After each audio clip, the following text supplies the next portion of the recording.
Welcome back from intermission, kids. We're going to step back 5 years to 1962.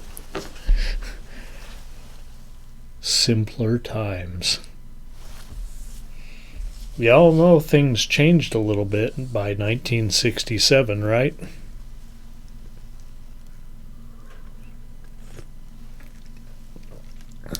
Okay, that is the same drink with sweet vermouth, and it is fantastic. It's probably a separate drink with a separate name, but man, that's good. We're continuing in our theme of rock and roll here. Wild guitar. Look at that guy. That's Arch Hall Jr. Or a reasonable facsimile thereof. Look at his face. Yeah, that's exactly what he looks like.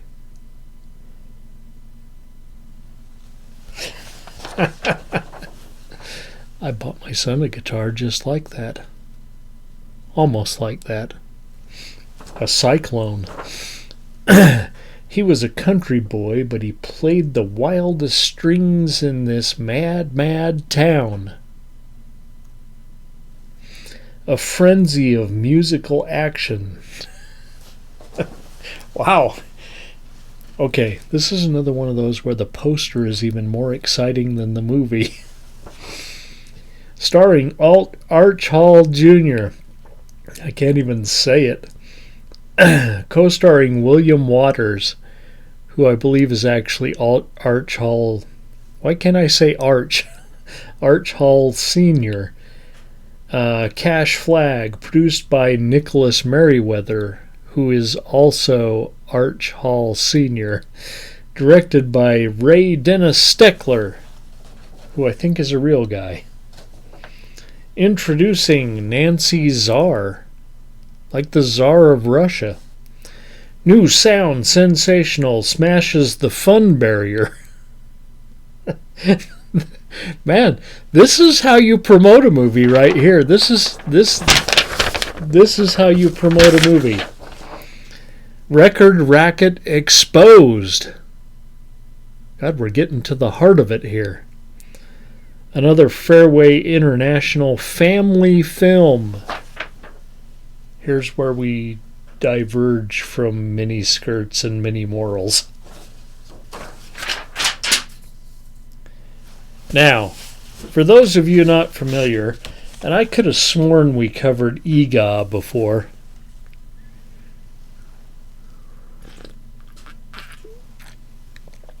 Maybe it's still in the bucket.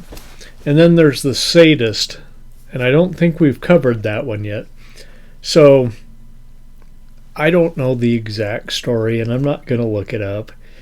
But Arch Hall Sr., it's like he was a successful car dealership owner. And his son wanted to be in the movies. So Arch Hall Sr. produced all these movies for his son to be in and show off his acting chops. And this is one of them.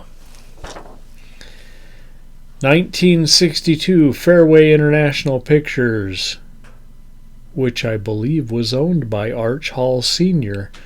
He must have been talking about the Fairway at the country club where he golfed. Directed by Dennis Ray Steckler and starring, you heard me, Arch Hall Jr. Well, he's back. This time around, he's more like Wally Cleaver, the aw shucks country guy. Bud Eagle. When I watched this and wrote this movie up, I had no idea.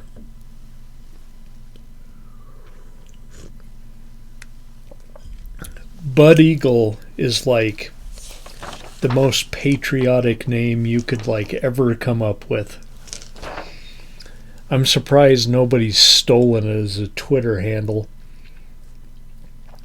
Bud Eagle comes to Hollywood to make it big in rock and roll. Because that's where you go to make it big in rock and roll. He meets a cute corn-fed blonde named Vicky in a diner, and she takes him to her TV job. Yeah, she has a TV job. But she's also out here from elsewhere. Her TV job where she shakes her can for a living. When the talent gets sick and Ralph's into his saxophone, Vicky talks the producer into letting Bud play, and a star is born. Okay.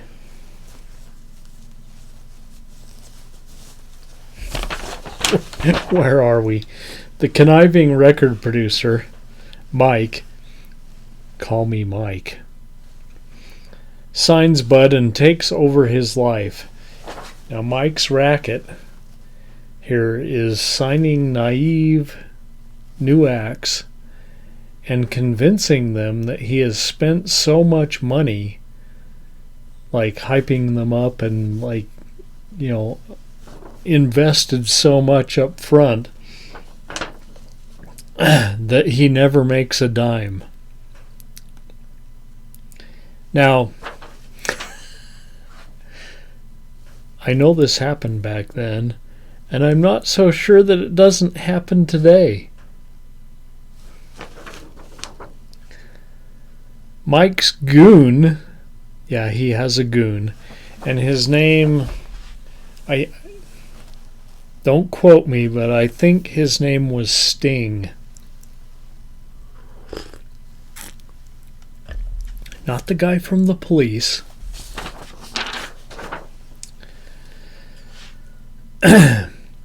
He separates Bud and Vicky, telling each of them that the other one doesn't care about them. Bud is given everything that he wants: a posh pad, a new guitar. A new guitar. Fancy guitar. But he can't have the one thing that he really wants. You know what that is?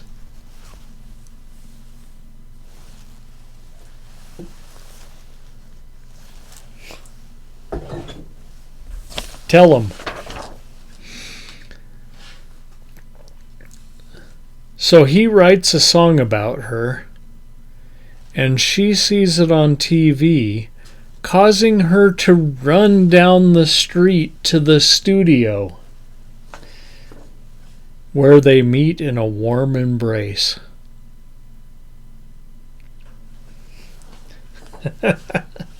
Okay. Tell me if that works, because I was in a band in the off season, and I wrote a song about a girl. I still don't know to this day if she knows it's about her. Anywho, Sting hires a smoking hot escort to lure Bud away from Vicky. And of course, Vicky doesn't see Bud running away from the escort. She only sees her falling on him.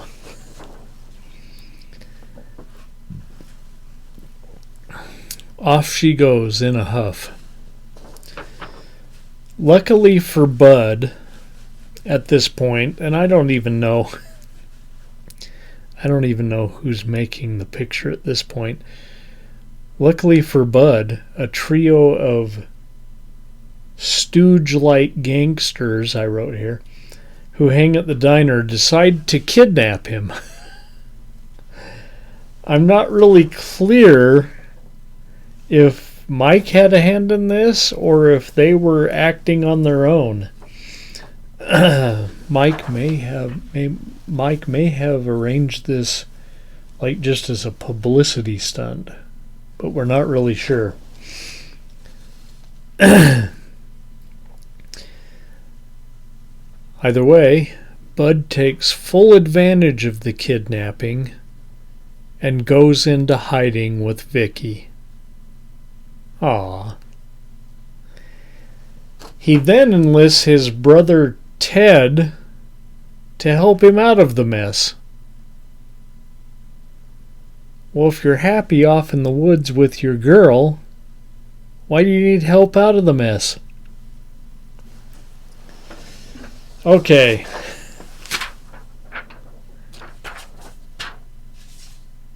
This time I won't forget to write the picture.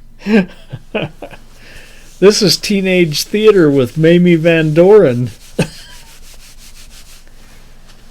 That about says it all. 2. It's a 2-ring circus. Now, should we see what we've got for next week?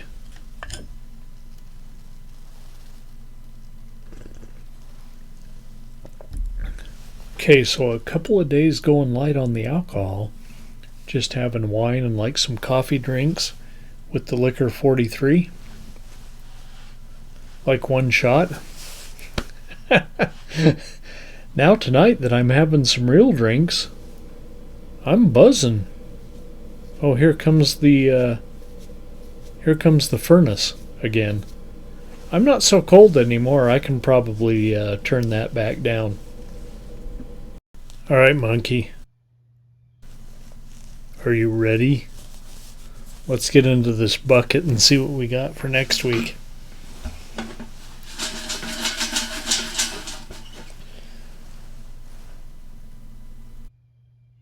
Until you can help out.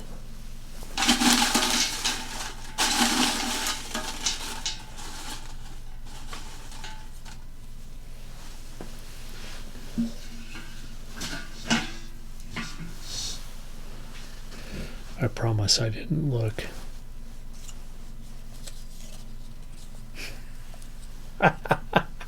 Okay, we're moving into the 70s next week. Remember when we thought all the animals were going to go hog wild and attack us? Radiation? No, it wasn't radiation this time. It was probably those evil bastards at the corporate level.